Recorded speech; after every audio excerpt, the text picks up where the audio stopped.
Hi, I'm Meddy Ivy Harrison. I write romantic fantasy, including The Princess and the Hound, and the upcoming Tris and Izzy that's coming out from Egmont in October of 2011. And I wanted to talk today about why it is that I write romance and why I write it the way that I write it. When I was a kid, I grew up in a family of 11 children, which is a lot of kids, and you can imagine that we were never very prosperous. We never had enough money, and my parents had a few books in the house, but a book was a very special gift that you got for Christmas or sometimes on your birthday, and there weren't a lot of them around. So my mother took us to the library every week. I remember when I was a kid that she took us on Wednesdays, and we had a limit of 10 books each, which sounds like a small number, but for my mom, who had to keep track of 10 books times 11 children, which is 110 books, it was a lot of books, and we did frequently lose books, and she had to pay to replace them, so I feel sorry for my poor mom. So one of the things we learned to do at a very young age was that we had to share books around. So older kids in the family would read the younger books that kids brought home. Picture books, we were very eclectic in our tastes. We read whatever was available. So when I was old enough to actually be able to read romance novels, which is about 9 or 10 years old, when I could get through the words in the book and read for that sustained length of time, I started reading my older brothers and sisters' romance novels, and I read 20 to 30 romance novels a week. And I loved them. I devoured them. And for about 10 years, I probably read 10 to 20 romance novels every week. And these were the paperback, Silhouette, Harlequin Presents, regular Harlequin novels that come out 4 or 5 a month. You can sign up to be in the club, and they'll send you all of them in 1 month. Those were the kinds of books I read. And the older I got, the more that I realized that I did not actually want to duplicate the sorts of romance in these romance novels in my real life. And I also realized the stereotypical sorts of relationships that were depicted in romance novels. One of the things that I noticed early was the male character always had to be in a position of power over the female character.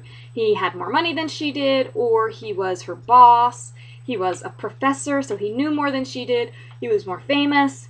Any one of those things. Very, very rarely were there romance novels in which the woman had the power, at least as I was reading these in the early 80s and into the late 80s. The typical relationship was always with the alpha male, the strong character who had difficulty with his emotions. He would almost never show love, but he frequently showed anger. He hit things, kicked things, and the female character was generally sort of expected to comfort him and put up with his bad manners and civilize him. Very, very typical sorts of romance relationships. And by the time I was about 20, I got really tired of romance novels, especially contemporary romance novels, and I stopped reading them.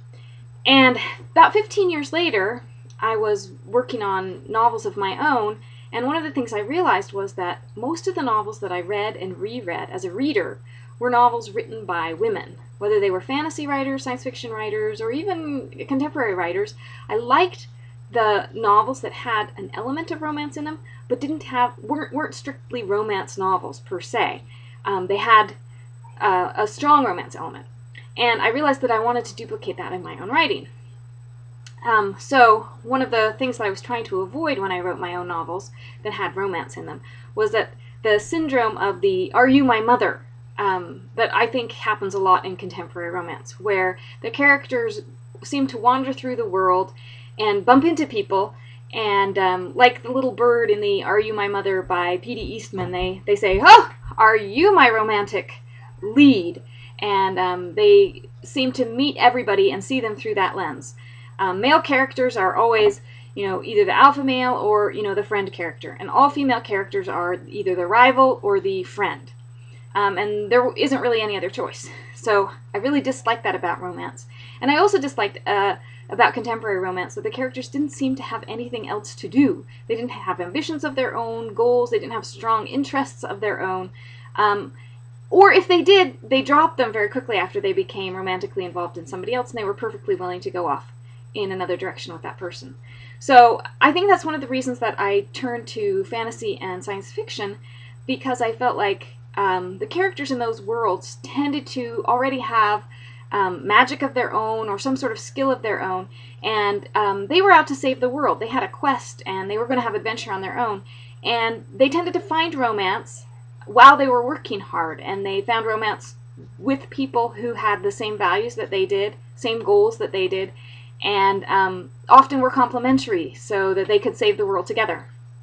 And I think that that's the best sort of romance, and it's also more realistic. I feel like my own life echoes that I have found a partner for myself who has similar goals to mine, and he is embarked also on a saving the world campaign, at least in our own individual way, in our smaller way. And I think that that stirs in me the sense that these books are what my life is about, and also they are about what I want my life to be about, and what I want my kids to see as a good kind of romance. So that's my idea about romance.